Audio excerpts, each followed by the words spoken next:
And over in this part of the park, we have a 2005 Victory Kingpin in color orange.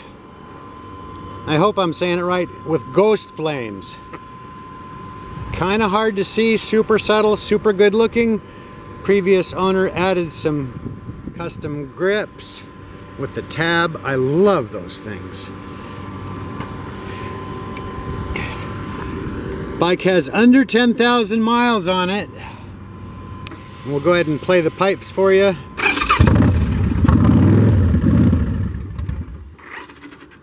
Cold-blooded a little bit.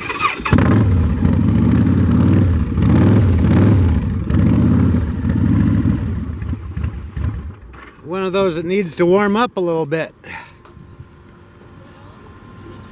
I only rode it about 1,500 yards between the dealership and here.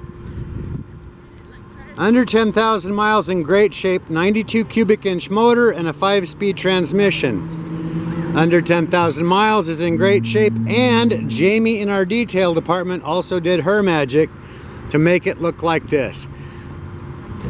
Bike's available for a test listen and a test ride 7 days a week at North County Indian Motorcycle in San Marcos.